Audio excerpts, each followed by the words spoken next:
வலைக்கும் நண்பர்களே, இன்றைக்கு நான் மக்களோட ஒரு சடுதியாக ஒரு விஷயத்தை போய் பேச போகிறேன். அண்மையில் சாய்ந்தமருது நகரசபைக்கான உயர் நீதிமன்ற தீர்ப்பு வர்த்தமானி பிரகடனம் உறுதிப்படுத்தப்பட்டது. சாய்ந்தமருது நகரசபைக்கான வர்த்தமானி பிரகடனம் சரியானது என்று உயர்நீதிமன்றம் தீர்ப்பு வழங்கியிருக்கிறது.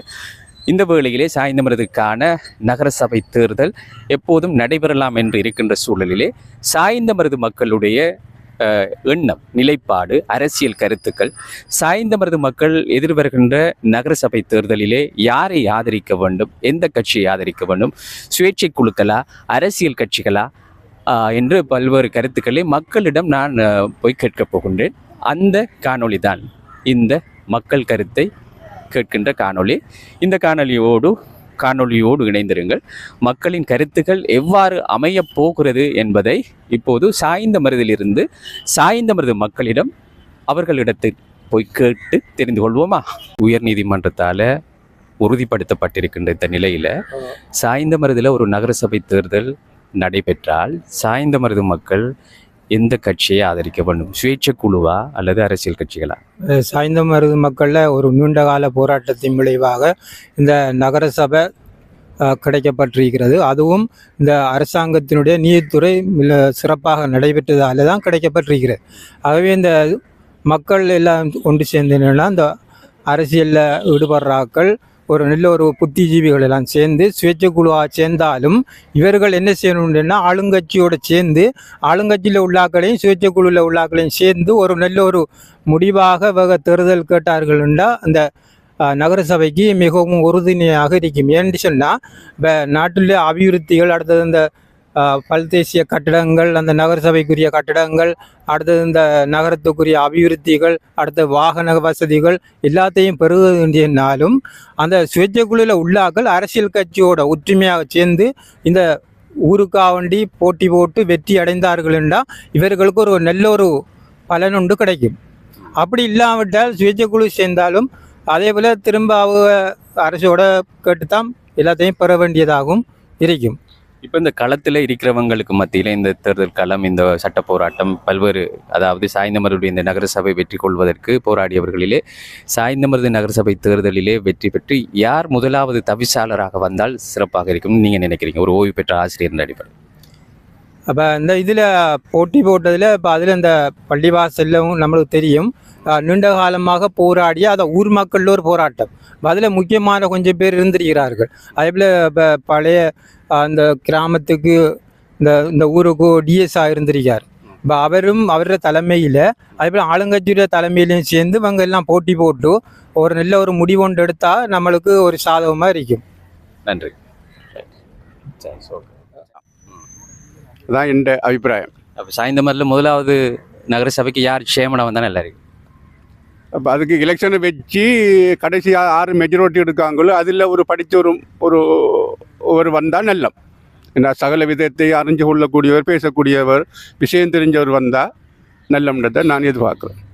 நகரசபையில் வந்துட்டு எலெக்ஷன் வைக்கக்குள்ள இப்போ 12 9 4 13 12 வரும். எத்தனை வரும்? அது இன்னும் வட்டாரங்கள் தீர்மானிக்கப்படலை. வரக்குள்ள சகல கட்சியிலையும் பெறணும், பெரும்பான்மை என்பிபி வந்தால் மிகவும் நல்லம்.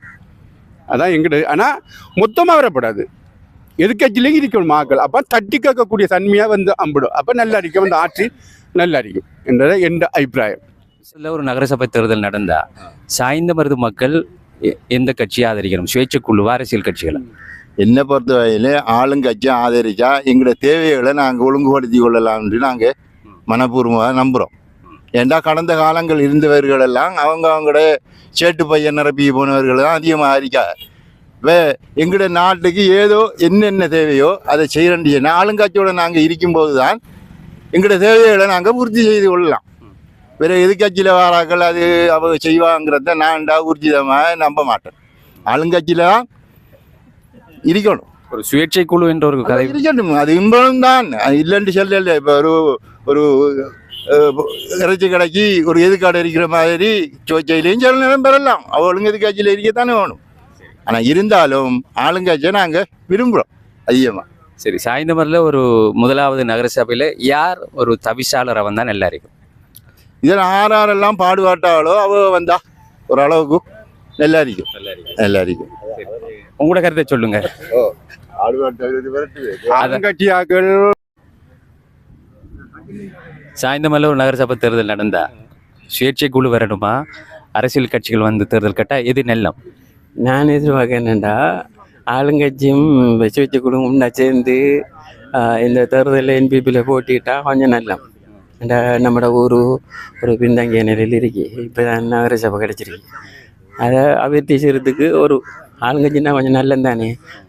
அதில் தவிசாளராக சரிஞ்சர் வரணும். ஒரு 2 பேரும் ஒற்றுமைங்களை கொண்டாந்து முடித்தா நல்ல எதிர்பார்க்கணும். வேற என்ன சொல்ல விரும்புறீங்களா? வேறு இது கஷ்டப்பட்டு எடுத்த ஒரு நகரசபை.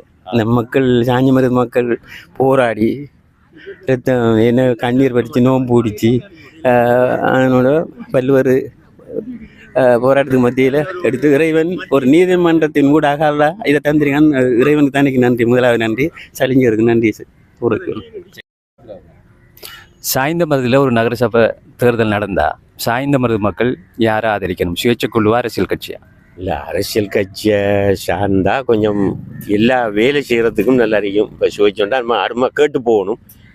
ஆளுங்கட்சியோடு சேர்ந்தால் கொஞ்சம் நமக்கு தேவைப்பட்டதை பூர்த்தி செஞ்சு கொள்றதுக்குரிய ஏற்பாடு நடக்கும். இப்போ சுவைச்சண்டி எழுச்சினோடனே நம்ம அதை கேட்டு தானே போகணும். திரும்ப நம்ம ஒரு விளையின கட்சி தானே அது. இப்போ நம்மளோட சாரையில் தானே. இப்போ ஆளுங்கட்சியோடு சேர்ந்தால் ஆளுங்கட்சி தான் பிளப்பறிக்கும். இப்போ நாம் புரோக்கர் வச்சு பேசுகிற மாதிரி தான் இருக்கு. இப்போ சுயேட்சை குழுன்றோன்னா இனி நம்ம ஏதோ ஒரு சின்ன ஒரு உதாரணத்தை சொல்ல போனால் அரசியலோட எதிர்ப்பாக போடுற மாதிரியும் இன்றைக்கி அப்படியும் பெறும். அரசாங்கத்தை எதிர்க்கிற மாதிரி ஒரு அரசாங்கத்தை எதிர்த்து நம்ம சொல்லுவோம், ஒரு தனியை புறம்பாக காட்டும். இப்போ மெஜாரிட்டியோடு இருக்கிற பெரும்பான்மை அரசாங்கத்தோட நம்ம கொஞ்சம் பொறுத்து போடுற மாதிரி இருக்கும். பெரும்பான்மையாக இன்றைக்கு அரசாங்கம் இருக்கு. அப்போ அதில் கொஞ்சம் சேர்ந்தா தான் நம்மளுக்கும் கொஞ்சம் எதையும் கேட்டு அறிஞ்சு உறப்பாக பேசுகிறதுக்கு ஒரு வாய்ப்பு கிடைக்கும். ஏனைய கட்சிகள் வந்தா ஏனைய கட்சிகளுங்க நமக்கும் அவ்வளவு சரிப்பட்டு வராது. ஏண்டா எல்லாருமே இதுக்கு கிடைக்கப்படாண்டு சொன்னாக்கள் தான் அநேகமானவர். கிடைக்கணும்ண்டாக்கள் ஒருத்தரும் இல்லை. சாய்ந்தமருதுக்கு ஒன்று கிடைக்கப்படான்னு தடுத்தாக்கள் தான் அனைவரும். அதில் எந்த மாற்றுக்கரையும் அதுவும் கிடைக்கிறார். இது ஏதோ ஆண்டவனால் நமக்கு கிடைக்கப்பட்டது வர நம்ம இதுன்று சொல்லியலாது. இறைவனால் நமக்கு கிடைக்கணும்னு கிடைக்கப்பட்டது வர அவர் வேறு நம்ம சொல்லிடலாம். பாடுபட்டவர்களுக்கு நன்றி. இதில் மிச்சம் கஷ்டப்பட்ட அவர்களுக்கு தான் முதலிடம் கொடுக்கணும். யார் ஒரு முதலாவது ஒரு தவிசாளராக முதலாவது தவிசாளராக வாரண்டா அவர் மிச்சம் கஷ்டப்பட்டிருக்கார் சலீம் சார். அவரை தான் கொஞ்சம் நல்லா. ஒரு நகரசபை தேர்தல் நடைபெற்றால் சுயேட்சை குழு போட்டியிட்டால் சிறப்பாக இருக்குமா, அல்லது அரசியல் கட்சிகள் போட்டியிட வேண்டுமா? அரசியல் கட்சியில் சேர்ந்து போட்டியிடுறது பிரச்சனை இல்லை. ஆனால் அரசியல் கட்சிகளுக்கு போட்டி சேர்ப்பதனால் எந்த பிரயோஜனமும் இல்லை. அரசாங்கத்தின் அனுசரணையில் இருக்கின்ற என்பி ஆளுங்கட்சியோட தேசிய மக்கள் சக்தியோட சேர்ந்து கேட்டால் அதில் ஏதாவது ஒரு பிரயோஜனம் இருக்கும். ஏனைய கட்சிகளோட சேர்ந்து கேட்பதனால எந்த பிரயோஜனமும் இல்லை. என்னென்னு சொன்னால் அவங்களுக்கு அதிகாரம் இல்லை. இப்போ தேசிய காங்கிரஸ் இருக்கு, அது இந்த எங்களுடைய நகரசபையை பெற்று தந்ததுக்கு ஒரு வர்த்தமானியை பிரகடனப்படுத்தி தந்தேன். ஆனால் அவர் மூலமாக கேட்டும் எங்களுக்கு எந்த விதமான பிரயோஜனமும் இல்லை என்று சொன்னால் இருக்கிற அரசாங்கத்தோட இணைஞ்சி போவதனால்தான் எங்களுடைய அந்த இதுகளை பெற்றுக்கொள்ளலாம். ஆளணிகளை, மற்றது ஏனைய வாகன வசதிகள், தற்காலிக காரியாலயம் எல்லாம் பெற்றுக்கொள்ள வேண்டி இருக்கிறது. அந்த அரசியல் கட்சியோட சேர்ந்து போனால் இருக்கின்ற அதாவது தேசிய காங்கிரஸோ அல்லது முஸ்லீம் காங்கிரஸோ அல்லது அகில இலங்கை மக்கள் கேட்டு போனால் எந்த விதமான ஒரு நன்மையும் இந்த ஊருக்கு கிடைக்கப் போவதில்லை. சலீம் சார் அவர்கள் இந்த நகரசபைக்காக மிகவும் கஷ்டப்பட்டிருக்கிறார். அவர் தன்னுடைய அந்த 60 வயதுக்கு முன்னால் ஓய்வு பெற்று இந்த ஊருக்காக அவருடைய அந்த நேரங்களையும் காலங்களையும் வீணடித்து இந்த ஊருக்கு ஒரு சபை பெற வேண்டும் என்பதற்காக அவர் பல பதவிகள் எல்லாம் விட்டு இந்த ஊருக்காக பாடுபட்டிருக்கிறார். இந்த வழக்கு இல்லை என்றால் எங்களுக்கு இந்த சபை இல்லை. அவர் மிகவும் கஷ்டப்பட்டு இதனை பெற்று தந்திருக்கிறார். அதே போல அதை பெற்றுக்கொள்வதற்கு தனவந்தர்கள் இந்த ஊருக்காக தன்னுடைய பொருளாதாரங்களை எல்லாம் செலவழித்து தான் இந்த சபை எங்களுக்கு ஏற்படுத்தப்பட்டிருக்கின்றன. ஆகவே அவர் சலீம் சார் அவர்கள் இந்த சாய்ந்தமருது நகரசபைக்கு முதலாவது நகரபிதாக வர வேண்டும் என்ற ஆசை எங்களுக்கு இருக்கின்றது. அவர் அதனை அந்த மக்களுக்கு தெளிவுபடுத்த வேண்டும். அவர் ஒரு கட்சியின் பிரதிநிதியாக இருக்கின்றார். அகில இலங்கை மக்கள் காங்கிரசின் ஒரு உயர்பீடத்திலே இருந்து கொண்டிருக்கிறார். அவர் உடனடியாக அந்த கட்சியின் பதவிகளில் இருந்து ராஜினாமா செய்து ஒரு சுயேட்சையாக போட்டியிட்டு இந்த நகரசபையின் நகரபிதாவா வர வேண்டும் என்று எல்லா மக்களும் ஆசைப்படுகிறார்கள். அதற்கான கள நிலவரத்தை அவர் ஏற்படுத்தி எங்களுக்கு தர வேண்டும்.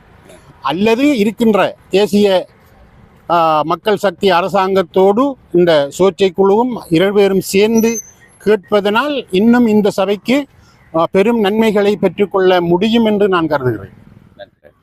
சலீம் டிஎஸ் முன்னாள் டிஎஸ் அவர்கள் ஒரு நகரவிதாவாக கல்முனையில் முதலாவது நகரவிதா சாய்ந்த மருதில் வாரத்தை நாங்கள் விரும்புகிறோம். சுயேட்சை குழுவா அரசியல் கட்சியில்? அரசியல் கட்சியில் சுயேட்சை குழு தான். சுயேட்சை குழுவில் வரணும். அவர் அப்படி வாரதாக இருந்தாலும் அவர் இருக்கிற கட்சியோடு ராஜினாமா பண்ணி மக்களுக்கு அறிக்கை விடணும். அதுக்கு பிறகு தான் நாங்கள் ஒரு முடிவெடுப்போம். ஆனால் இப்போ அவர் தான் முதலாவது ஒரு நகரவிதா வாரத்தை நாங்கள் பொதுமக்களாகிய நாங்கள் விரும்புகிறோம்.